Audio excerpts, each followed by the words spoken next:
Hello, groovy ghouls.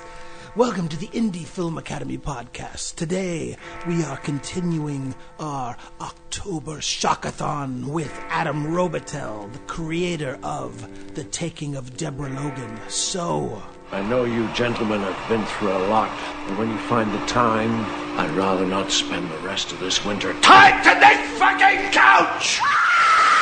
Welcome to the Indie Film Academy podcast, where it's all about learning how to make and market your independent film online. And now your host, Jason Buff.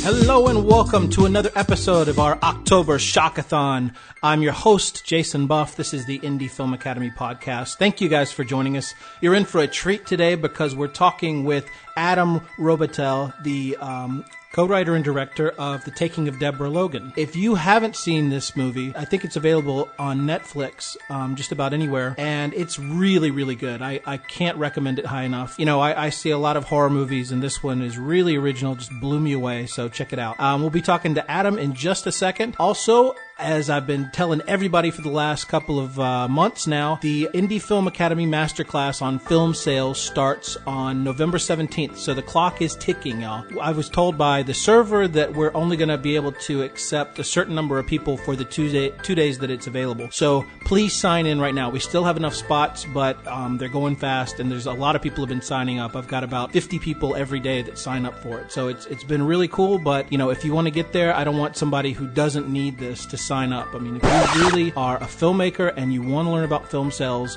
go to ifamasters.com and sign up. And that's it. It's totally free. All you do is when November 17th comes, you'll get an email and we'll give you a free access pass for 2 days so that you can watch all the different presentations about film sales, film marketing, what you need to make sure you do so that you can sell your film, the best way to launch your film onto video on demand, how to go through film festivals, how to get your film on Rotten Tomatoes, how to get a theatrical release, all kinds of insider secrets about how to sell your film and how to actually make a little bit of money when you're making your film. Because as a lot of people who have worked in filmmaking know, most people who get distribution deals get really bad distribution deals, and a lot of them end up not making much or any money off of it. So we try to teach you all the stuff that you need to know. And of course, if you want to join our newsletter, go to indiefilmacademy.com and sign up. All right, here's my interview with Adam. Enjoy. 73 Apple, take one, Mark. The story of Alzheimer's is never about one person. My PhD I'm gonna start again. You want to keep the house? You need to sacrifice. You talk to me about sacrifice? Hey. Hi. Ah! They want to make a movie about me. Yes, hopefully. Oh, I used to know the name of this bird. Hell's bells. I don't know. It's a I word. always I can thought see of it that like the bluebird of happiness. We will live and document our subjects' physical and mental degradation over the course of 2 one-month periods. We're gonna have fun, right? Yeah. Okay, good. I'm not interested in being exploited.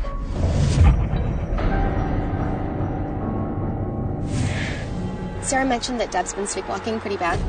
So let's set up surveillance cams.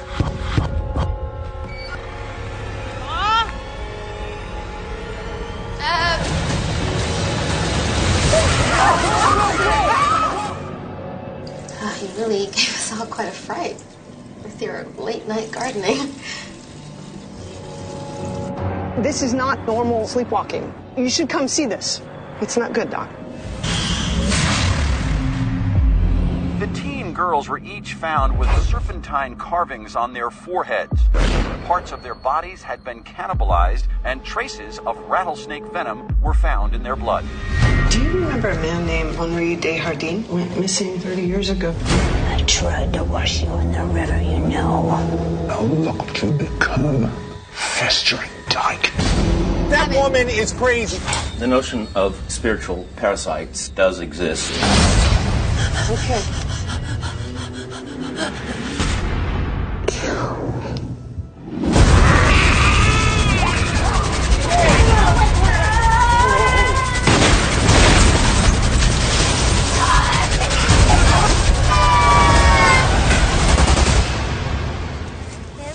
He's a nice man. He's gonna wash me in the river.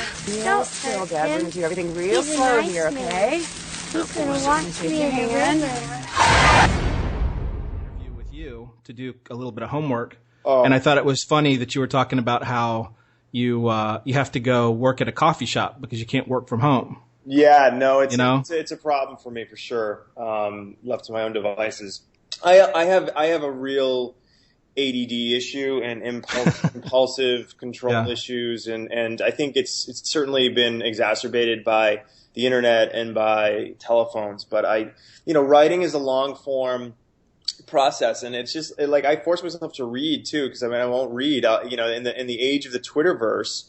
And it's interesting because I was reading an article that neurocognitively, your brains we're becoming rewired in this new epoch of the internet and Twitter to only be interested in things for a few seconds, and then we want new stimulation. And so we're literally the swipe mentality. Don't like this, let's swipe it away. You don't like this, swipe it away. And so I really am conscious about an hour of reading a day, and then, the 3 hours of the internet goes off and I get my work done. And sometimes, and so much of writing is just showing up, and you have this huge irrational fear. And every time I start, I feel like I'm a hack. And so it's like you're working against a lot of these deep psychological, barriers, and the voices in your head. So, for everybody, it's different for everybody, but, right.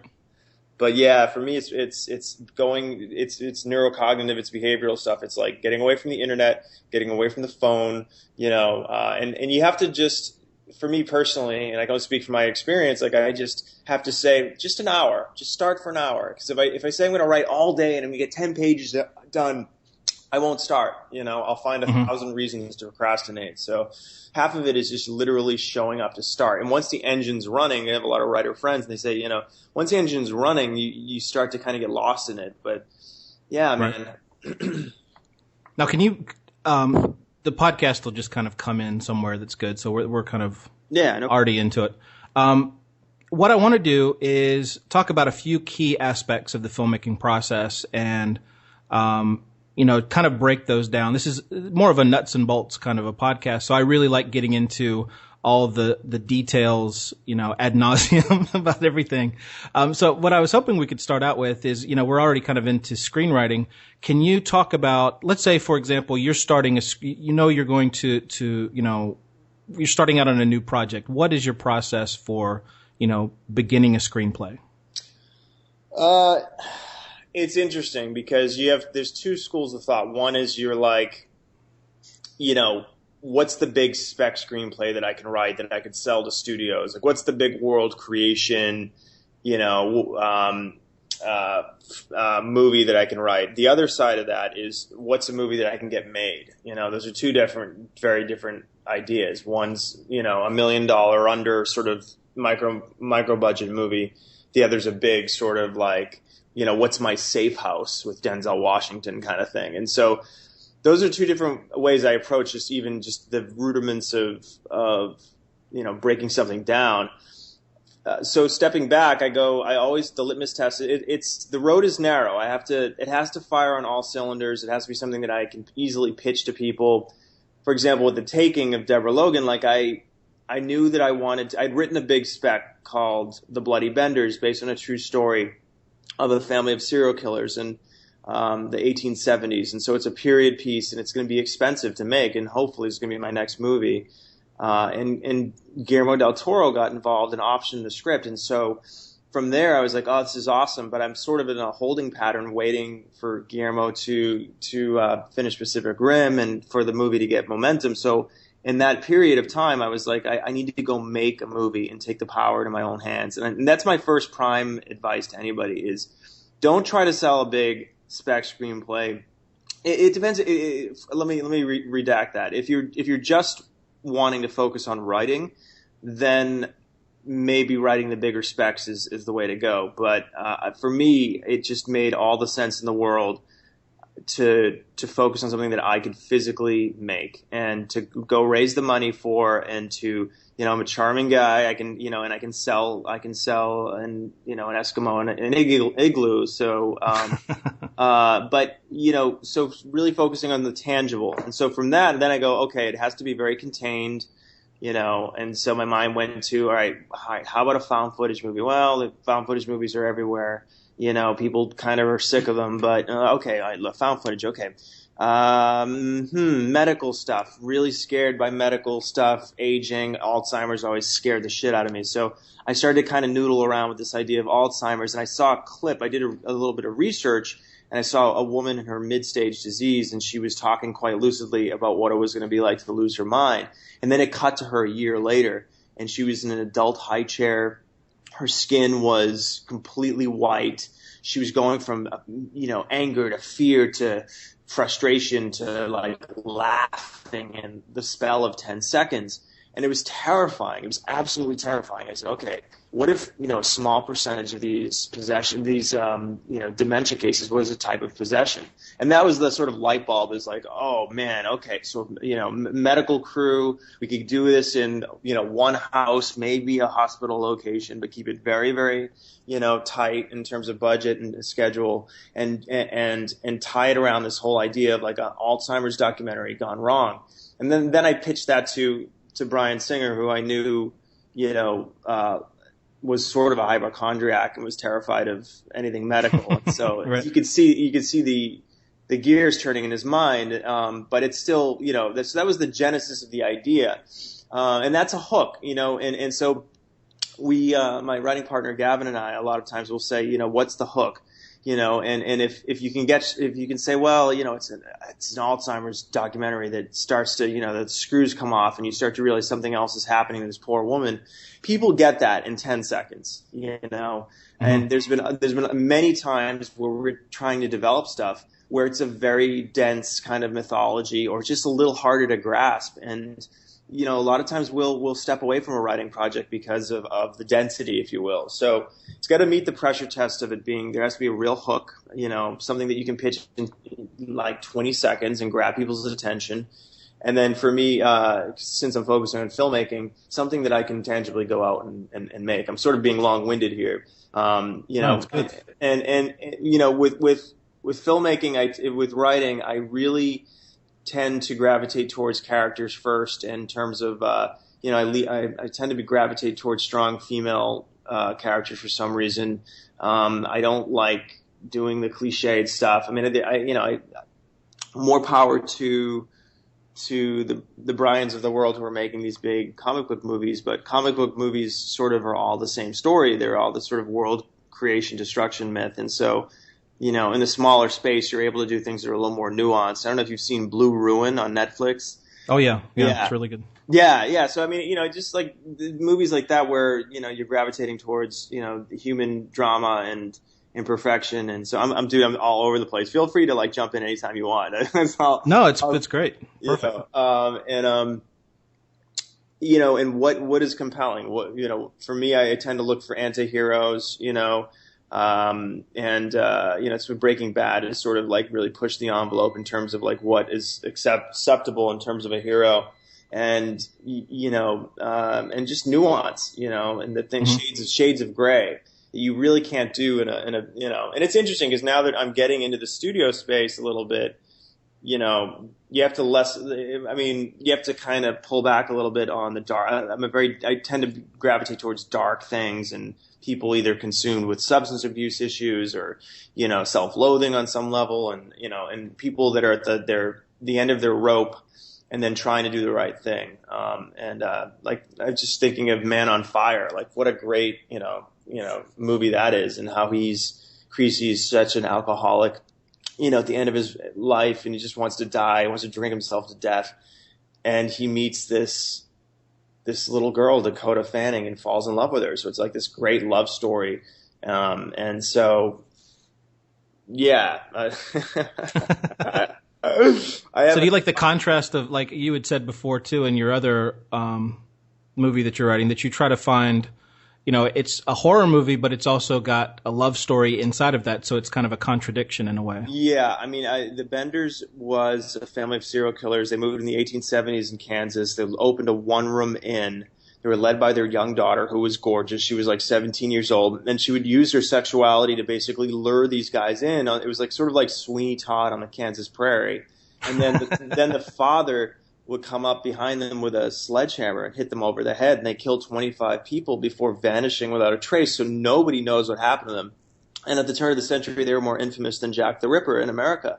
And so for me, I step back and I go, okay, this is an incredible story. There's a lot of ways you can do this wrong. And that would be the torture porn horror film version of this movie. I don't want to do that. I want to make her sympathetic. I want to do an origin story where we understand how a family could get to the institutionalization of murder and have it be premeditated, and what kind of conversations did they have, and why did they become who they were? At one point they weren't doing this, and so those are all the sort of suppositions going into it. And then I thought, okay, and I won't get too much detail in terms of script, but there's one very specific character that I invented out of history that sort of is the linchpin of this all. And she meets an emancipated slave, and he's the only guy in town who doesn't try to force himself on her, and so she falls for him. He teaches her how to read and write and love Emily Dickinson, and so it's this weird juxtaposition of incredible moments of violence, early sort of peck and paw violence with this love story, and but with these great sort of Terrence Malick visuals. I'm really excited about it, and we're close with a really exciting company to finance it, but you never know. So it might be, it might be next year, it might be 10 years from now. But yeah, so with her, she's a real anti-hero. She murders somebody on page 5. But by the end of the movie, because I've done my job right, you understand how trapped she is inside of herself and her own nature, and you're yearning for her to somehow transcend herself. So that's what interests me, this sort of, and by the way, I mean, like Joe Cowboy and like this sort of the perfect hero, kind of the caricature of the hero, the Western hero, is interesting as well. Like I love like Eastwood movies and stuff like that. So, yeah. Yeah, I mean, the thing that I see that you do, that a lot of people, I mean, Netflix, unfortunately, has got, I don't know how exactly they work in terms of buying a lot of these other horror movies. I mean, and, the real mistake I think a lot of them make is, they don't start out by establishing really good characters, so that by the time at the end something starts happening or something goes wrong in their life, you don't really connect to them, so there's never that feeling like, oh no, there's something going wrong in with this person, you know what I mean? Yeah, I think that's a huge issue for movies across the board. But frankly, I mean, the first act-itis, I mean, we've really truncated our first acts in films now, and there's just this incredible need to get to either the scares or the thrills, and so the laying of the pipe of character takes a second-hand position. And with The Taking, we knew it was always going to be about this sort of two-hander between the daughter, Sarah, and Deborah Logan, and we were really adamant. Anne Ramsey came in, and she was just an incredible actress, but she didn't look like the lipstick lesbian that frankly, maybe some of the producers wanted.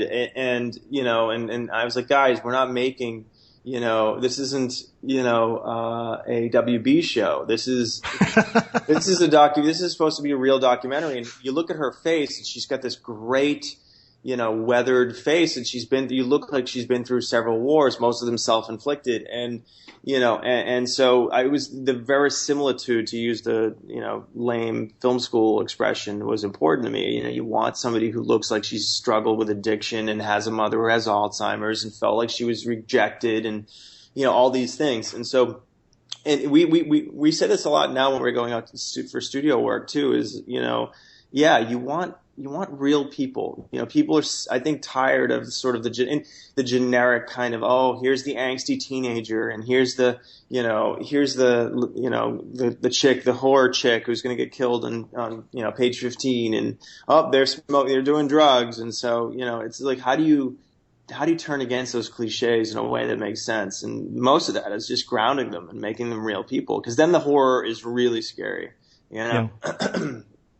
No, I mean, I connected immediately because, I mean, if you're like I am, I mean, Alzheimer's scares the hell out of me, So when I first saw that, it really connected because I've got, various people in my family who have had Alzheimer's, and you get that, even though it's a different family and everything, you instantly connect to that kind of struggle they're going through. And then it's kind of like amazing how, I'm actually surprised nobody's ever thought of that, of having somebody with dementia, and Alzheimer's, that actually being, part of a possession. It was just a brilliant kind of, and the way that the documentary came together. I'm just going to gush a little bit. Sorry.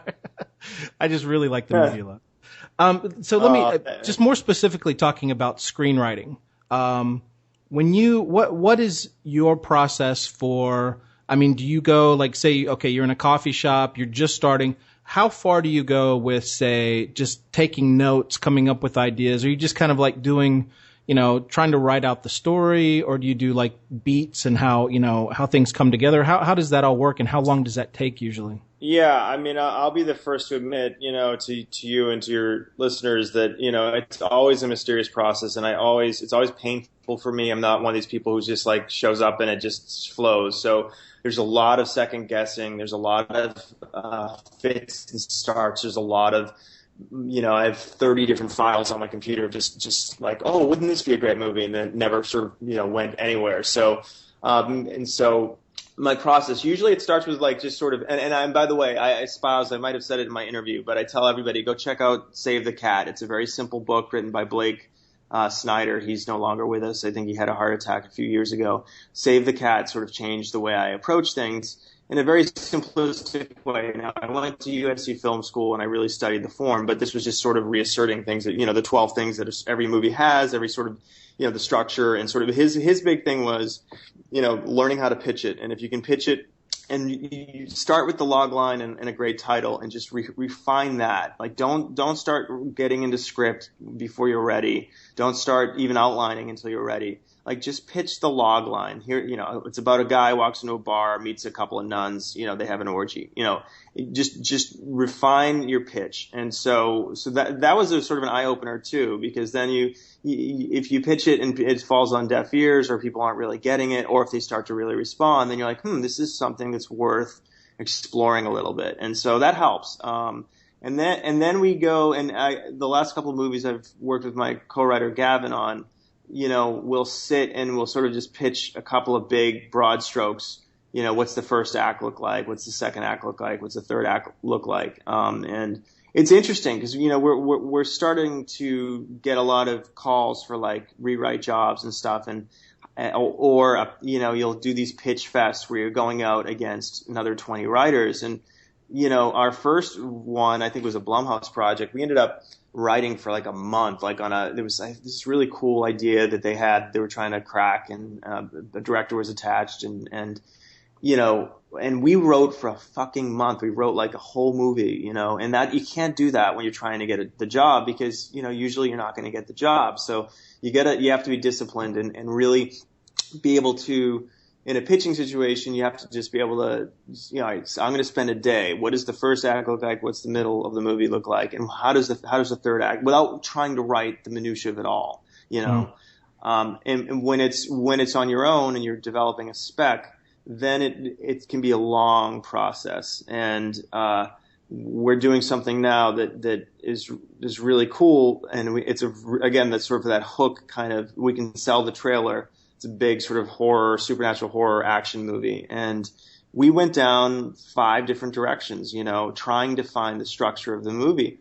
And certain things weren't working, and we had to kind of keep going back and saying, there's just something wrong here. And so now we have a structure in place that we're feeling really good about. And now we're still sort of working out the mythology of the ending. And so, it's just a process. And it's just a process in terms of, and it's all structure, stories are math. And whenever I tried early in my days as a writer to do it stream of conscious or sort of without a treatment or an outline, I was doomed, so, and so we do these documents where we have like page 1 to 5, meet the hero, set up the 3 flaws his 3 issues, and it is very sort of dry like that, and by the midpoint, you need a big movie shift, and these things that a lot of people besmirk as being lame rules do help a neophyte writer, a young writer, lay it out on the table. Does that sort of help a little bit? Yeah, definitely. Yeah. I think I was in a similar situation because I used to write, and I'd kind of know what the story was, but everybody would be like, writer friends would be like, oh yeah, you just got to write every day. And I'd be like, okay. So I'd start writing, and then I'd start going in one direction, and then I'd go into another. And then, I had the same kind of, experience with Save the Cat as well. I read that and I was like, oh, you need to know what the hell you're writing before you sit down and start, trying to write dialogue and everything, So I think it's great for people to understand, first of all, that first drafts are usually terrible and second drafts are terrible. And oh yeah, there's like tons of ideas that you're going to have. I mean, I always look at the writing process as just like get all the bad ideas out, and every once in a while you're going to find a little gem in there and you can stick with that. And sometimes you'll get rid of that too, but it's just a long process of putting stuff together. It's really true. And like I'm working on a pilot right now, and the first couple of pages, the first 10 pages, it's something that we were trying to write as a feature, and it was a big like Roland Emmerich insect kind of like crazy world. And, now we're trying to write it for TV, and the first 10 pages flowed because it was a certain part of the story. And then now I'm doing a flashback and I got stuck, and it was like 2 days of just staring at the computer, and it was just like, clogged like Wilford Brimley's arteries. And I'm like, but that's part of the process. And people don't tell you that. They don't want to tell you that sometimes it just means you have to get up and walk away for a day, but the point is you keep coming back and you keep nudging it a little bit forward. And I remember Larry McMurtry was talking about how writing is about momentum, and it's better to show up for 2 hours a day, 7 days a week, than it is to write for 10 hours and then not do it for another month. And so it's about the momentum and keeping it present. And so it's tricky, and just when we approach a story, like. I'm just trying to like give actual anecdotal examples. Like with Deborah Logan, like we had this very dense backstory that she had, which was that she had intercepted this killer who was doing these ritualistic murders. He was a client. I was using stuff from my grandmother. My grandmother had an answering service, and so a lot of her was in this character, very strong, sort of matronly kind of woman.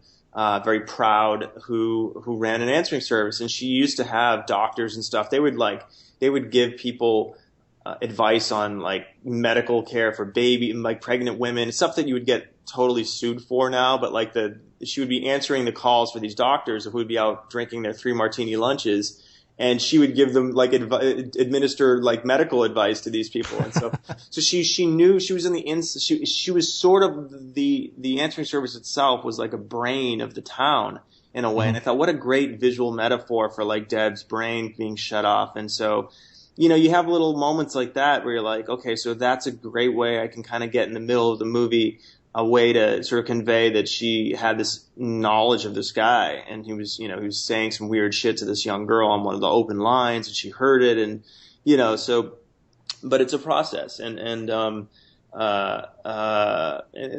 other things you'll find, like once you've made the movie, and because before we had a whole scene. There was sort of like a prologue scene that sort of set up the character, the filmmakers, and why they wanted to make the documentary. And you know what? It seemed to play fine, but getting to the house was more interesting. So we just cut right to the meat and potatoes. Oh, excuse me. We had a teaser of Deborah, like we faded up on Deborah in a waiting, like a hospital room. At the beginning in the script, because they always want more scares, distributors and producers and financiers. They always want more scares. And so we put like this scare at the beginning where, we're coming in on her and she's mid-stage disease and she's sitting in this hospital room and they're singing happy birthday and it's very melancholy. And then this little girl comes up to blow out the candles and Deborah like traces her skeletal fingers across the girl's face. And while it was really scary and creepy, it just was the wrong way to start the movie. Like you wanted to start the movie in a linear fashion. And so sometimes you're not going to have that knowledge until you shoot the movie, edit it, and then you see it together. But in terms of the writing, you just have to hold yourself to a higher standard. It's like you said, the first draft's never going to be that great, and that's okay. That's a great freedom. And if you're trying to be perfect, you get into this perfection syndrome, and then you get stuck. It's a paralysis by analysis, So it's better to get something down. And rewriting is its own brand of misery. but at least you're working with something, you know. And that's the other thing is if you do a lot of outlining, then you can reverse engineer so once I write a draft, I can go back and re-outline that draft, whatever it becomes. And then, what was I going to say? And then once you get rewrite notes, you can just re-outline again. And you're not as precious about it because it wasn't like the stream of consciousness thing. You're able to sort of break it down and go through the back door and see all the cogs and the pieces in a different way. Right. Yeah, I always look at it as almost like you need to have something holding you on. You've got like the train and you need the rails and you need to know where you're going to go, but along the way you need to, you know, be able to kind of improvise and just come up with stuff, but you know where you're going with it. Right. Did you have any of these actors in mind when you were writing the screenplay, or was it just finding the right people after it was ready? No, I mean, I saw Jill. I've always been enamored by Jill Larson's moment in Shutter Island when she, you know, she blows that sort of like she brings her finger to her lips and she says shh, yeah, you know. And I just remember just being her face. There's something about it was very skeletal and striking, and I wondered who she was. That was like a subconscious thing, but I wasn't writing for anybody in particular. And then we saw for a little movie, you know, Brian's very particular about casting, and so he had to see every piece of tape, and we saw a lot of people, and a lot of people. I mean, we were casting. We had an office in New York City, and right up until like 2 days before Jill was supposed to get on a plane and start principal photography. So it was really down to the wire. And the one concern I think was, you know, Jill came from soap operas, and so we were, you know, there was a concern initially with the audition. The character was supposed to be from Boston and have this very effective Boston accent, and so, you know, when Jill first came in, I think she was trying to do this sort of Boston woman, and it was a little sort of soapy, you know, a little soapy, and so there was some concerns that, you know, that the character would feel a little theatrical, and we obviously wanted it to feel very, very real. But I knew in my heart, because Jill was the only one who could do both the grandmother character and then scare the ever-loving shit out of you. Like she leaned forward. There was a scene in the movie, which was sort of unfair in a way, because in the audition, there's a scene in the movie that has been cut out. It's been repurposed, but she's being interviewed, and she starts to kind of get possessed by Desjardins, as I've been corrected later, and she leans forward, and you see that her eyes glaze over, and so we use that in the audition, which, you know, coming from acting, like it's a tall order, you know, in a spell of 3 minutes to sell people on you becoming possessed without it looking ridiculous and silly, and she did it, you know, and it was terrifying. You could feel everybody lean back in the room, and so I was really confident that I could, and as soon as I had her throw out the accent and just start to, instead of trying to do the stupid jokes that we wrote on the page, like just make it your own, you know. And as soon as she was able to have that freedom, she was so real and so grounded. And so all those fears were allayed. And then, of course, now she's become so iconic with it, so. And then Anne Ramsey was just a lightning strike of emotion. She's a real method actor. I think Jill was more representational in terms of like building the character from the outside in, and then Anne came in and she's very method and all that stuff about her mom, and she was owning that in a very visceral way, and so it was amazing to see the two of them work together, and then Anne pulled things out of Jill and Jill pulled things out of Anne, and so it was great. Now, for those of us who are more, you know, writers, haven't actually, I mean, I've directed a little bit with actors, but I don't consider myself, you know, really like an expert on directing actors. Can you, because you're an actor and a director, can you discuss what the process is for just, I mean, are you in their face, like saying what to do, or do you just kind of let people figure their own stuff out and just kind of try to capture whatever they come up with? Yeah, I mean, a lot of it was sort of initially conveying what we tried to explain, you know, because we had written a script, we were in this weird situation where now we're up on our feet and we're saying lines and we're trying to get to the heart of like what the scene is really about. And these women masterful. So a lot of my job was just to get out of the way, you know, and to really just paint and give them enough. And the benefit of shooting found footage style was we were pretty nimble and were able to just run and gun and do things. We're living in this big, well, we weren't living in it, but it was like a big, creepy, we shot in North Carolina. It was like a sort of a big Virginia plantation house. And so the house itself, I think, lent itself to horror, and you could you know, it was just, you could smell the cigarette stained walls, and you know, there was all kinds of creepy attics as you see in the movie. So I think that helped. But in terms of approaching the actors,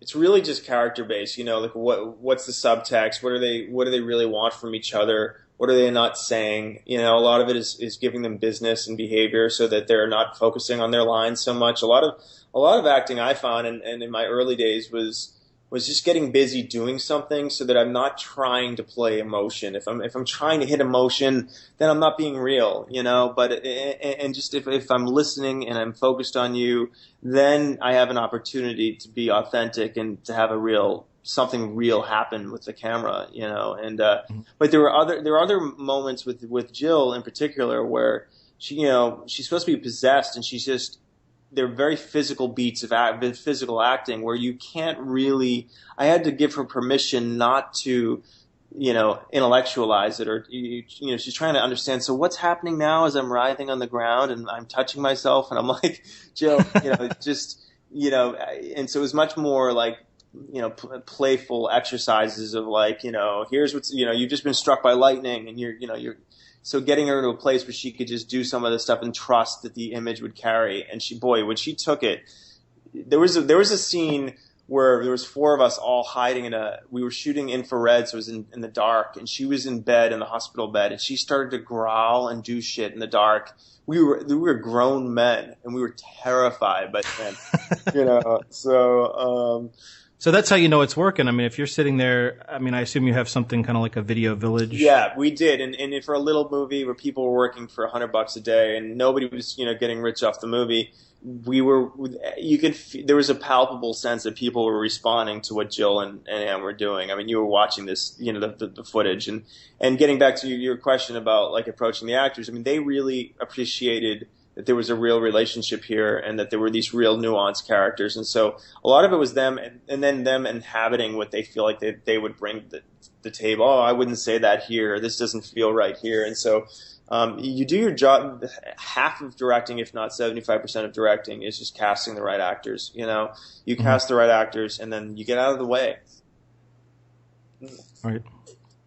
And, you know, there's a lot of, you know, situations where, you know, it's hard to, a movie like this, like they're walking around in the dark and then a door slams. And so a lot of those moments, it's like they're pushed realities where, you know, no matter how much acting experience you have no experience with a phantom ghost slamming a door or exploding a fire. And, you know, so then it becomes very much about just creating an atmosphere and getting everybody scared, getting everybody quiet. And it was a small set. So, I never yell, you know, I never temper tantrums. It's all about just making sure they're comfortable, and that they're, you know, and interestingly, my DP he was playing Gavin, so 95% of the movie was shot by my DP. So he was sort of doing a little bit of method acting in a way, you know, and really responding the way Gavin or Luis, if they were shooting the camera, would respond in the moment. So it was like a great sort of ongoing theater experience in a way. Right. Yeah. Well, even it's shot, you know, in a documentary style, but do you have, I mean, are you doing full on lights and, you know, grip gear and all that stuff? Yeah, we had a small package, you know, so it wasn't too dramatic. But yes. But I mean, I just see a lot of shots where it's like walking through a hall and it keeps going on and on and on. It's like, you know, was there ever anything that was just kind of, you know, shot as it was, or was it all like well lit? Yeah, I mean there were. It's kind of a dumb question. No. There was some lighting involved, but very very very minimal. Jason. Right. Yeah. Okay. So. Can we talk for a second about how the process for I kind of skipped over this, but just the process of putting the film together? I know you had Bryan Singer as one of your producers, so that can't hurt. No. Can you just talk about a little bit about the whole, because you were a co-producer as well, what it was to be a co-producer, what had to happen in order for things to move together, and just kind of like names and emails of all your funders, so our audience can get in touch with people. If they still talk to me. Yeah, no, I mean, I worked with Bryan on Superman Returns and produced and edited a bunch of making of blogs for Superman. So I was. Oh wait, I had one quick question exactly about that. I totally forgot to ask you about that. I watched that and I really love that behind the scenes thing on Superman Returns. And there's a scene, if I'm not wrong, where Bryan Singer goes and directs a scene from King Kong. Yes. And that's always completely. I've never understood like what was going on there. It was, Peter was the only. Peter really, really sort of was the original, King Baddie in terms of blogs. He was doing blogs on Lord of the Rings and stuff, and video blogs. And so when Bryan decided he was going to do it for Superman, it was like this big thing because we had 1 million people a week going into the Warner Brothers website to watch these videos. And so it's like an insane kind of like content sort of creation situation. And towards the end of that, Peter was just finishing King Kong. And so he thought, how funny would it be if we pretended like Peter was so fatigued from the end of this crazy marathon that Bryan had to come over and shoot a scene from King Kong. And then they would shoot, Peter's vlog crew would shoot from their perspective, and then Bryan's would shoot from ours, and then we would air them at the same time. And in order to, it was just a publicity stunt to get both fan bases together. Okay. And so in order to see from their perspective, you'd have to go watch the King Kong blog, and in order to get so it was just a stunt. Peter was totally fine. He did not collapse and not able. He filmed every day of that movie and every scene page. But so that I just remember watching that and going like, does this happen? Is this like real? It was really fun. I mean, they literally like took like a jet to like what's that island called? New Zealand. Yes. And it was like literally, and then Bryan was back like the next day to film. So it was quite a stunt. Okay. Sorry. I had to know. No. And Peter's was his vlogs. I don't know if you remember them, but he's like, today we're going to learn about f-stops. And he was like, and he was very methodical. And it's funny, right. Bryan is like, way more eclectic in terms of like all the things he talks about. So it was a interesting challenge finding the ways of how do you distill there was one where Jimmy Marsden like does an impression of Bryan, like it's hilarious. He's flying the seaplane later. That's one of my favorites. He's like, oh, my neck, my foot, my back. Oh, it's like it's so funny. And we had a great time. I mean, it was just the camera was always around, so it became like a reality show in a weird way. Mm-hmm. So, now, how did you do? You and Bryan, how did you guys meet? Through mutual friends at USC. Okay. And yeah, so it was, and I had done a stunt job in X-Men. I did a Ratchet job. I was standing behind Halle Berry in the train station and got ratcheted off camera. Sabretooth kind of knocks me off screen. So, and he knew I was starting to write and wanted to get into movie making. And so when the Taking sort of idea came, I was like, oh, this is a perfect thing to do. And, we used Bryan's name to sort of raise the money through foreign, and Krista Campbell and Lottie Grubman were able to bring it to a financier by the name of Jeff Rice, who ended up, pulling it all together for us. So, it was still a challenge. It was movies these days are either self-financed by an equity person who just has the money and wants to take the risk, or, you're looking for ways of doing foreign sales financing, and in that situation, you're trying to get a certain name, and a name means X amount, UK and Germany, and so you're backing into a number. So it's why these budgets have become so much harder to procure, A, and then B, they've just become much smaller. Mm-hmm. So there's not so you sold the foreign rights to get money for the shooting budget, or how did that work? It was through Millennium, and so they basically did the deals to sort of say, here's what you can make this movie for. Here's what a horror film with a found footage horror film with no names, we had no stars, is worth with Brian's name, and so we just backed into that number. Okay, can you tell us what the number is, or the budget more or less? I really can't, but I can assure you it was very small. Okay. Yeah. So you had mentioned that editing was a big aspect of learning filmmaking, and you were talking about editing those vlogs for Brian. Yes. Can you talk a little bit about your process and how you learned editing, and some of the things you can share with people about that aspect of filmmaking?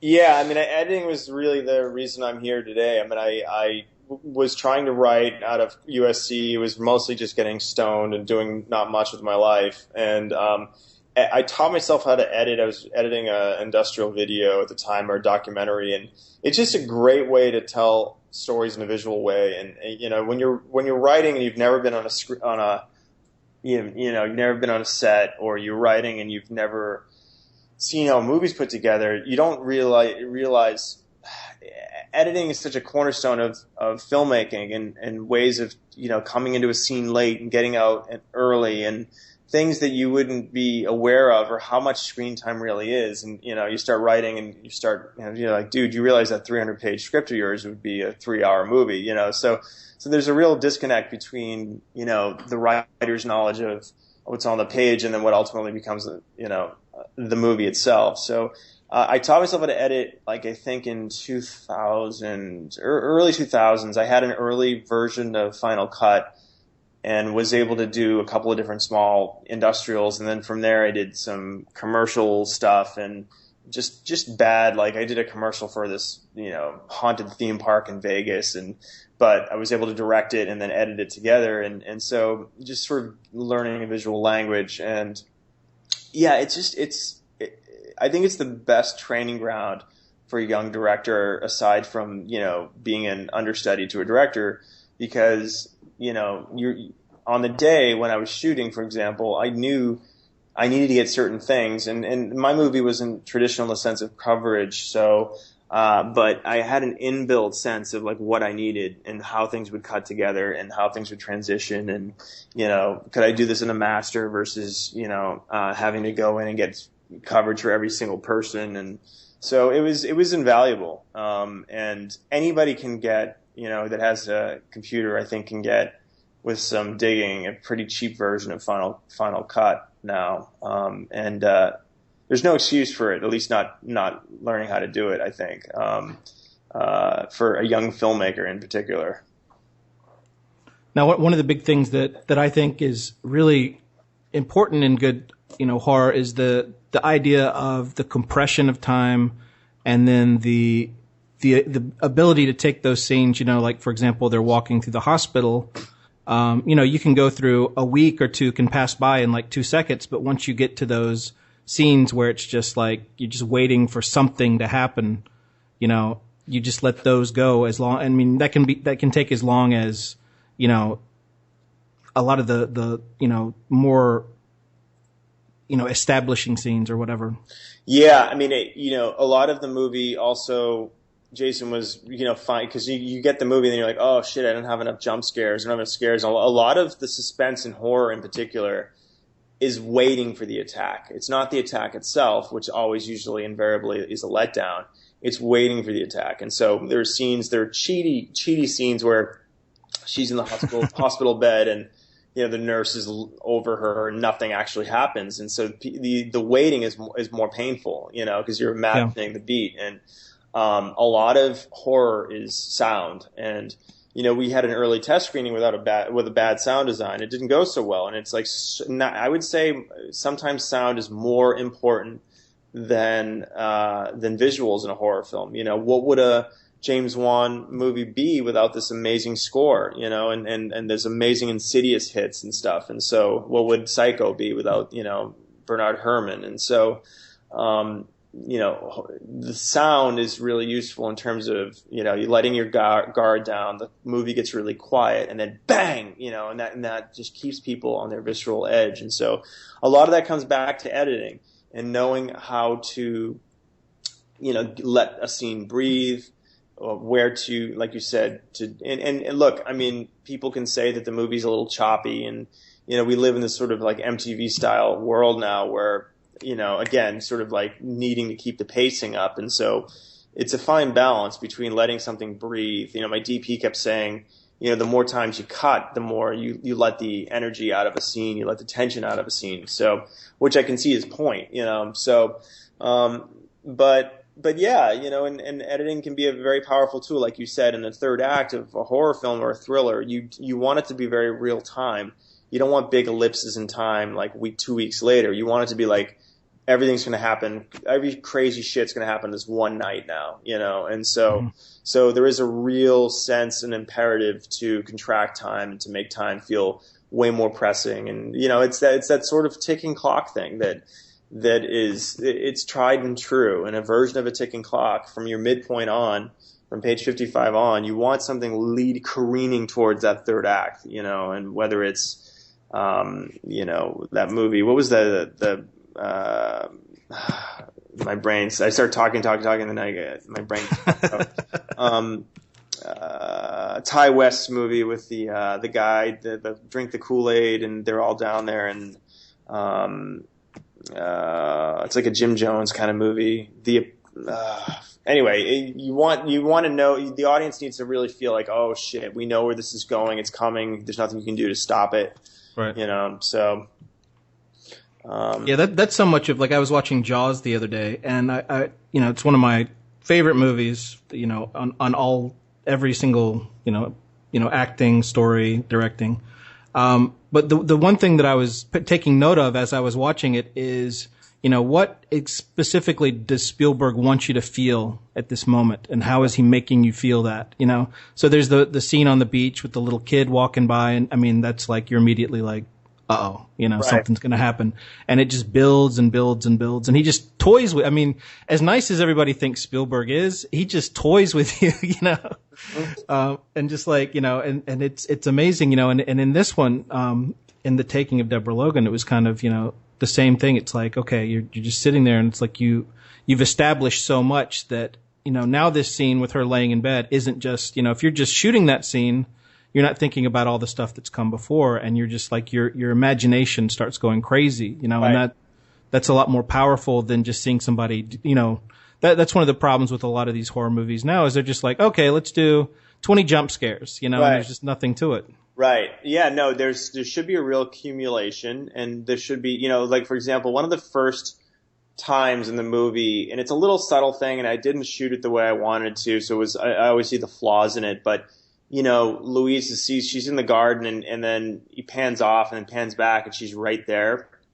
Yeah. And it feels like, I think I borrowed it from Hitchcock a little bit, where, you know, it just gives her a sense of supernatural, like, how did she get over there that fast? And what did she do a wind sprint? She doesn't seem to be out of breath. And so, and it was just a sleight of hand, and we did a whip pan and come back and we reset it, so she was right there. And so just sort of intimating that this movie is going to get a little creepier now, and that, the idea was that she's supernatural, you know, and so, and then you start with the sort of the bumps in the night, and like, how do you do that in a way that's not cliche, and you know, and then keep it grounded in the Alzheimer's, you know, that she's sleepwalking is part of somnambulism, is part of Alzheimer's.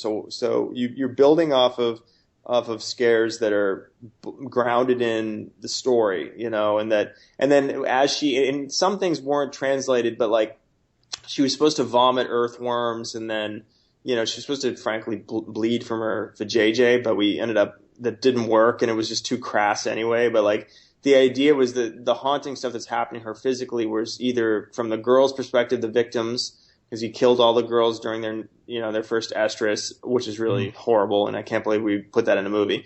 Or she was reliving Desjardins as he was buried alive, and so the conceit was that she's starting to choke up, soil and shit because she's becoming possessed by him. So, the haunting stuff should sort of speak to the story, the narrative, the mythology in some way. So that it's not just random, it's not just weird shit that looks cool but has nothing to do with the story. It's coming directly out of the backstory, and so we really try to keep things as tight as possible in that sense. And then, yeah. Okay, I'm looking down at my recorder here. It's giving me a kind of a weird... You're like, oh, I haven't been recording. Yeah, that was... can we just do that all again real quick? So on the set, when you're shooting a scene, like the scenes that are really kind of, uncomfortable to watch and we're, not in the same room. I mean, is it kind of like The Shining was, where it's like you shoot a scene and it's like, haha, everybody gets up, or is it really fairly tense on set? There was a lot of laughter on set, let's be honest. But, there were scenes like when Deb, after her night walk, and the answering machine explodes. She's naked. She has her shirt off, and it was very visceral. And it was just the DP, myself, and Anne in the room. And so, I cleared the set and had them be, and they really had to come back, and took them a little while to kind of shake that off, because it was all very real for them, and, but for the most part, we had a great time. I mean, these girls were covered in Caro syrup and laughing their asses off. So, it wasn't all like, let's turn Shelley Long into, Shelley, what's her name? Yeah, Shelley Long. Who is in The Shining, the wife? Shelley Duvall. Shelley Long. Imagine that version of Ted and Dick. Doesn't change it that much for me. I don't know. I know. But so yeah, I'm trying to think if there's moments where they were really tense. The tension came from being behind, or, in this case, there's a lot of art department snafus. So that's where we got tense. And we had to, because there was such a small budget, we had to, each room, like, if we're going to shoot in the living room, we had to move all our shit into the other room. Like, we had no place to store stuff. So that was really stressful. Those were the kind of headaches we had. Did you move everything into that house? Was there anything there when you got there, or is it just most of it was art department, and okay. And finding the answering service machine was very hard, and weighed, like, it was like a lead weight, so it weighed a ton, and but the house itself, like I said, was just a total steal. Mm-hmm. And it's interesting because in retrospect it was just so obvious, but as a young director, like, you really want to make these decisions, the best decisions, and just finding a house, like, you don't realize when you're making a movie, like, we saw probably 30 houses, and a lot of your pre-production is about, like, just finding your locations and meeting your location manager, and it was really interesting.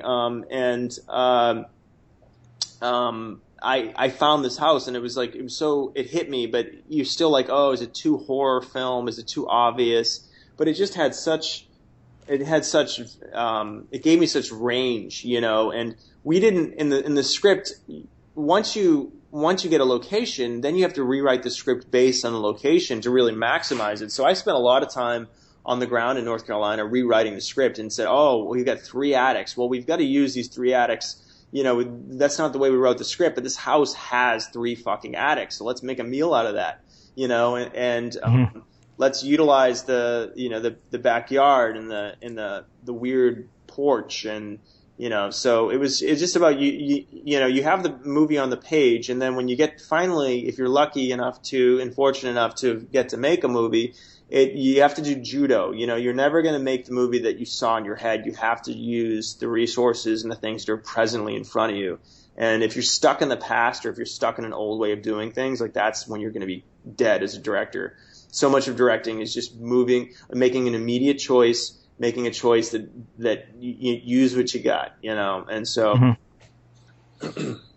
Yeah, that's what I thought about when there's the scene where they're looking around the house, and then they look up at the ceiling, and there's like moisture there. Yeah.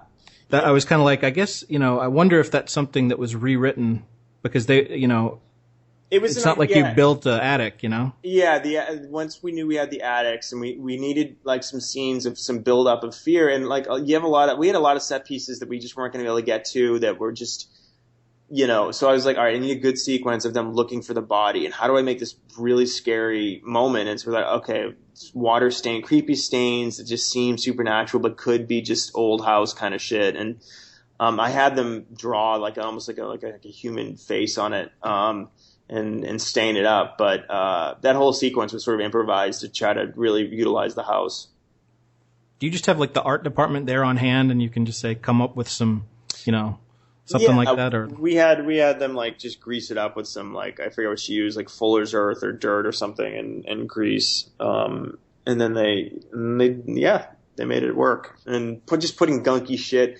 And again, you know, like, for example, just another, I'm trying to think of anecdotes that are actually specific for your audience, so that I'm actually giving you some sort of instructive ideas. But like with the body itself, like, you know, the horror film version, like most people want to, like, let's go see the remains. Like, I don't want to see, first of all, it's a prosthetic dummy, and so no matter how good it looks, it's still never going to look good. You know what I mean? It's like you know, skeletons and bones end up looking like, you know, Chester Copperpot from The Goonies. Like, it's never going to look terrifying.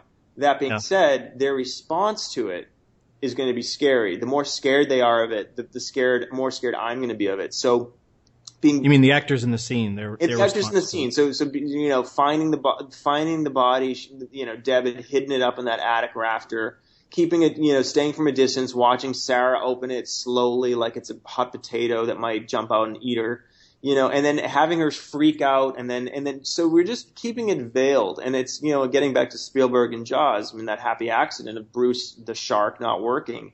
You know, the editing, cutting around the shark is so terrifying, and it works so well. And so here it's about restraint.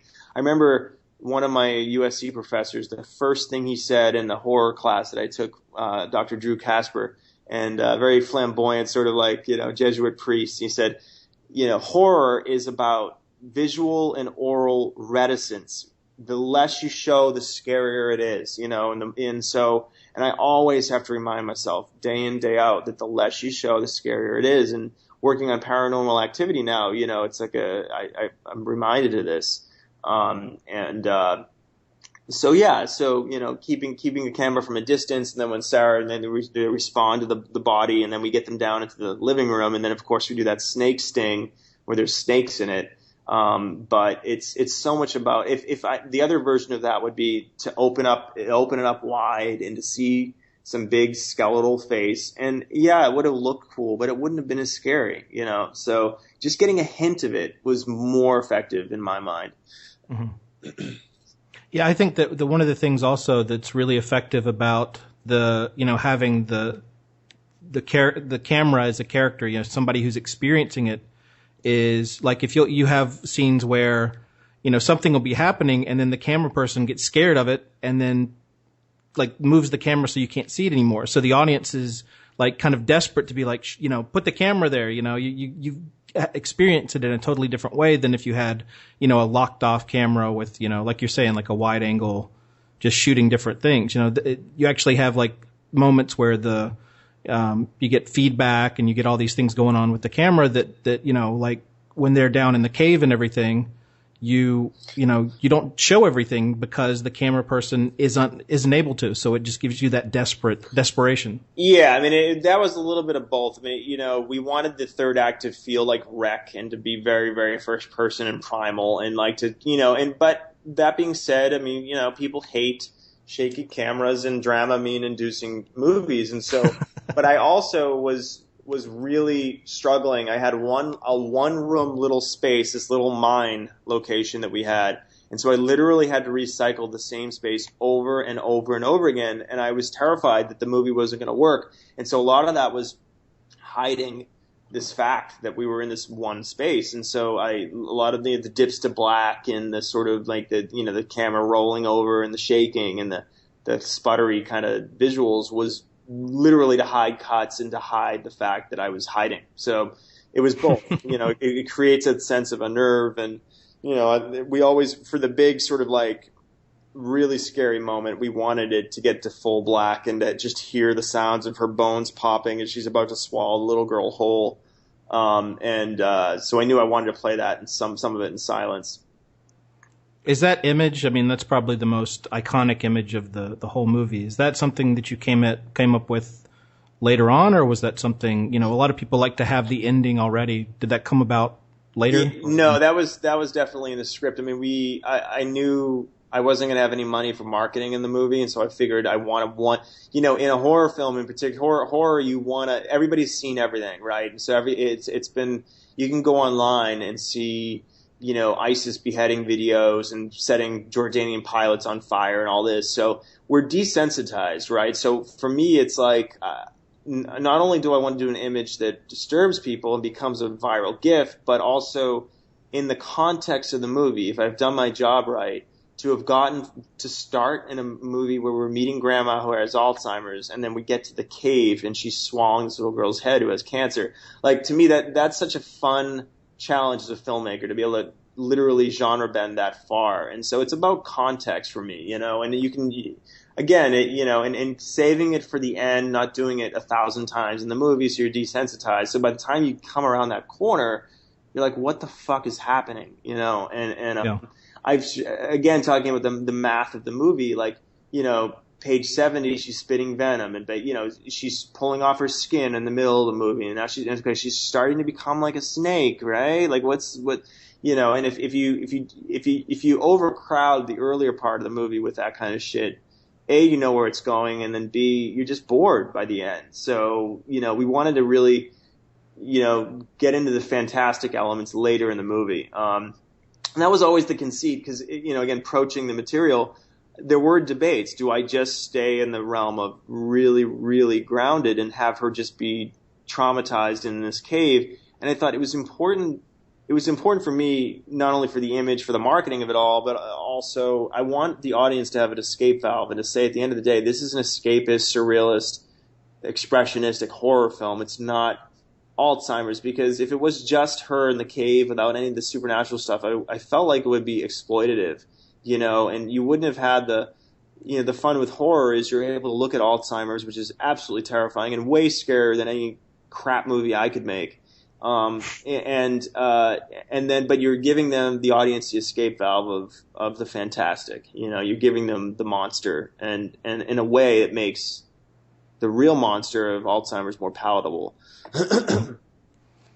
So when you're filming that, are you like, man, people are going to be like, holy shit? Yes. Yeah. We were literally, Gavin and I, when I pitched, I was like, this is what I want. I want her jaw to extend, distend, like, have you ever seen it? And there's a clip of I found of an anaconda barfing up a capybara. And it's like this amazing clip because that's when a snake is vulnerable. And it's, it's amazing. Just an amazing it's image out of evolution of these animals that can unhinge their jaws and swallow something twice the size of their head. And I want to see Deb do that, and we got up and we're dancing around his office. Like, yeah, that would be amazing. and it's become viral, and some people hate like they see the thing and they go back and watch the movie and they hate the movie. But at least it gets them to see the movie, you know what I mean? And, so that, it was always strategic. Yeah, I was going to send, I've had people send that to me, and it's like, oh, cool. I guess it's like, people are really definitely responding to this, but they were just like, man, have you seen this? Oh my God. And it's not even, they don't even, they find out about the movie later, but they just they know that scene. Right. Yeah, I mean, it's been amazing because like I said, we had an early test screening. The movie wasn't done. None of the visual effects were done. We were looking at a blank, actors were looking at blank monitors, and, we didn't have that great money shot that we're talking about. And it was a tough test screening, and they give you, a huge document that says how poorly your movie is going to test with all these different market segments and demographics. And basically you just feel like you're a total hack. And it's like a knife going through your soul. And for days afterwards, I was winded, and I was like, I'm never going to do this again. And then and then the movie just sort of went right to Netflix, so it was frustrating in that sense. But then around Halloween of last year, when people started to really respond to it, and it became viral, and it's just, for me now, it's like you don't want to believe praise or because there's a lot of haters too, and I've grown a thick skin, but one of the fun things is these 18-year-old girls who tweet like, this is the scariest fucking movie I've ever, and it's always fun because it's what scares you doesn't scare necessarily the next guy, and so. But when you do hit the chord on some people, it's been vindicating. Let's put it that way. And as a new director, you always want everybody to love your shit. And like Gavin, my co-writer, was saying, it's like politics. If 50% love you, you're doing all right. It's just about staying true to yourself. Well, can we talk for just a second? I don't know how much you can talk about what happened with distribution and what happened after you guys like finished the film and everything, because that's a big thing that we talk about a lot is the concept of getting your film out there. Yeah, it's frustrating. I mean, I look at The Visit, which is doing really well over the weekend, and I'm glad M. Night Shyamalan, is back with it sounds like a really fun original movie, but like it was scary old people in a found footage movie, and so it shows the viability of the premise, and so yeah. I don't know. I just think that they just didn't get it, or they just didn't feel like it was worth spending a bunch of money to go try to put it in theaters, and ultimately that's what they did. They just went right to Netflix and sort of right to VOD, and so that was all out of your hands. You didn't. It was all out of my hands. Okay. Yeah, at that point. So hopefully we'll be able to control its destiny down the line. But yeah, it was frustrating. Well, I know you got to run. I wanted to ask a couple more kind of rounding it up questions in terms of advice for filmmakers and maybe some of the things that have influenced you, like favorite movies maybe that people can learn from, or favorite books, any resource that you think. Yeah, I think Save the Cat's definitely one. If you've never read it and you want to be a writer, it's a very helpful book. Adventures in the Screen Trade is sort of a famous book that I read early on. It was just by William Goldman. I think that's another sort of like Bible for young cineasts and filmmakers. And then Story, obviously, is the other one. Movies that I have a very eclectic taste. I mean, one of my favorite movies is Harold and Maude, and so I run the gamut. I love horror and sci-fi and fantasy, but I'm not, The Hours is an amazing movie, you know what I mean? So like I'm all across the boards in terms of that. I would say the best advice I have is to young aspiring filmmakers is the first thing you got to do is figure out what you want to do and figure out what your passion is. And the only way you're going to figure that out is by trying a bunch of things on. You want to try on a bunch of hats and to see which one you gravitate towards, because there's going to be a lot of, many, many years of anguish and sort of, working waiter jobs and doing all the things that we do. And even, making my first movie, like I'm still, I'm not flush. I'm not, in a place where I can go buy a spanking new car. And so, you have to be in it for the long haul. And the only way to do that is to be in it because you love it, and to figure out what it is you love. And then secondly, for writers, like, unfinished screenplays don't get produced, and so you have to treat it like a job. And if you don't have the discipline, and I beat myself up a lot because I still don't know that I have the discipline, even after making a movie. But like, you have to, if you're going to write and you're saying, you have to give yourself goals. And it's so much easier when you have an external goal and somebody gives you a deadline. But if you can master your own time and be honest self-appraisal about how you're spending your time, if you're not doing 2 or 3 hours a day, 5 days a week, and give yourself a goal that is tangible, but that you're sticking with, and be honest with yourself. And if you're procrastinating, you got to get to the root of where that fear is coming from, because I genuinely believe anybody can find $1 million to go make a movie if they believe in it and are passionate about it enough. Excuse me. And it starts with the material. It starts with doing the work to, and if you're not a writer and you want to just direct, then, you know, find a writer who's very capable, and maybe you're a better salesperson. And, you know, and so it's about tangible goals. Like, you know, I have a young niece who wants to come out here, and I'm like, you know, you gotta be sure. There's a lot easier ways to make money. You know, if you're in it to just make money and get rich and be famous, you know, go do something else, you know. Okay. No, it sounds like, you know. You had me captivated. Yeah, no, it's not. But all you know, I guess all of that to say, Jason, and I don't want to sound like I'm pontificating, because half the time I'm like literally sitting on my ass or like watching porn. But like, you know, it's like you know, it's about the work. It's not about like What porn do you think that filmmakers should be watching? Midgets. Okay.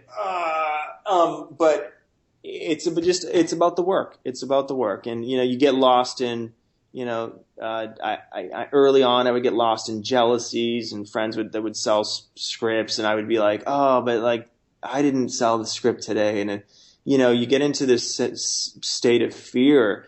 And another thing is like this idea of a fame and fortune pie. Like if I'm getting fame and fortune, or if I'm getting success and he's getting success and she's getting success, well, then there's not enough success for me, you know, and that's not true. You know, the truth is the better we all do, the better, you know, you know, the better you do, the better I do. And it's sort of like a cumulative effect. So you can't get caught up in, like there were times where I would read the trades and it would like, oh, this person sold something and this person, you know, and it's like, oh, but I didn't do anything. Well, yeah, you didn't, you know, you spent the day doing nothing. So, you know, yeah. You know what I mean? But you have to get, I can't control the industry. I can't control who buys something. I can't control, you know, I can't control my cat, but I can control the hour I spend getting one more page done that day. And I guess all that is to say, and it's really just a mantra to myself, because I have to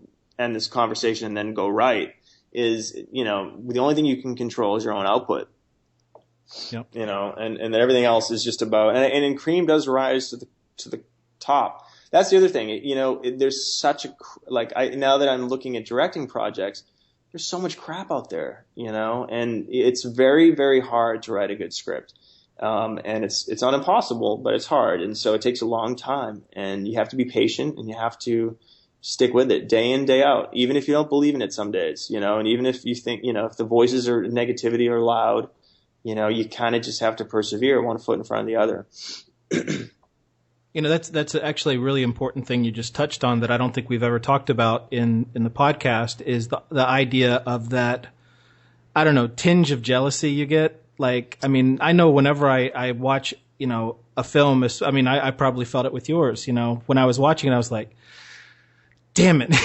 It's like, what have I done? You know, why are they getting this or that? And you really have to be like, okay, what have I done to move my career forward? You know, you can get mad. I mean, I know filmmakers that are like, you know, in their early 20s. I'm going to talk to a guy later this week, and he's a young filmmaker who's, you know, done amazing things. And I'm like, what the hell have I done? You know what I mean? But you have to get on the right side of that and not be jealous. You have to be, you know, kind of get in the right mindset and be like, yeah, you know, there's plenty of space for everybody. If you make a great movie, people are going to see it and people are going to respond to it. It doesn't have anything to do with, you know, being jealous about somebody else who's had success. You know, let them enjoy that and be, you know, learn from them and you know what I mean? Yeah, no, I think jealousy is a normal part of the human response mechanism. I mean, it's just, we're hardwired to, yeah, look, I mean, and also like judgment, like, you know, that's why, like, even if I don't like a movie, like, I know some producers on Facebook and stuff, and they'll start shit talking a movie,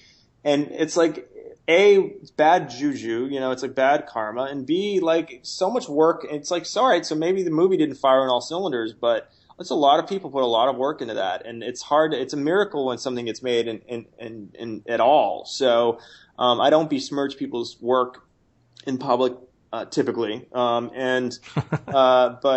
But also, yeah, it's like the judgments. Like if I'm judging you and I'm judging your work, then it's easier for me to judge myself. And so, the end of the day, you just have to sort of say, is this the best I can do? And keep trying to get better, you know, and keep trying to grow as your own voice sort of develops, and be present for your life, you know. And yeah, I mean, jealousy will kill you. Jealousy's, and it doesn't serve anything.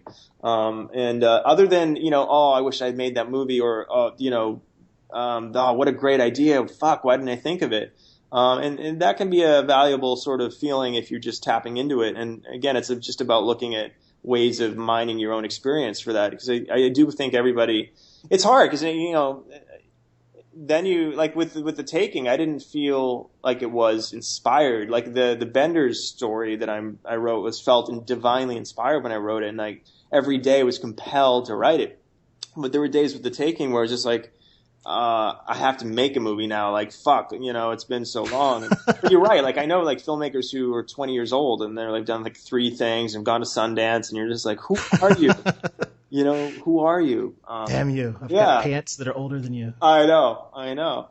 And you know, it's I think it's a very normal part of the process. The point is, you know, just not letting it derail you, you know, and procrastination can come in 1,000 different forms. You know, I can research for 6 months and not get 1 page written. You know, and so, and it all comes from fear, you know, it comes from fear of rejection, from fear of not being enough, from fear of, you know, and so you gotta face it head on. And sometimes it just means blindly walking through it and kicking down those doors. And so I think writers and filmmakers in general, we need more support groups in that sort of sense, and more, sort of like, it's okay, you know, we're all crazy, you know, and just love your crazy, you know. Adam, man, I really appreciate you coming on the show. It's been awesome. You're welcome, and happy to speak with you, and have fun down there in the Yucatan. All right, I want to thank my guest, Adam Robitel, for coming on the show. Don't forget to check out The Taking of Deborah Logan. I think it's probably on Netflix just about everywhere, so it's really great, and especially for October Shockathon, you should definitely check it out and add it to your queue. All right, that's going to be it for today. And next week we'll be talking to Eric England about his movie Contracted. And also, the week after that, Roger Corman. Thanks a lot, guys. See you next week. Thanks for listening to the Indie Film Academy podcast. Don't forget to join our newsletter for more tips and tricks on how to make and market your film online. Go to www.indiefilmacademy.com. Hi, Georgie.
I'm alone, too.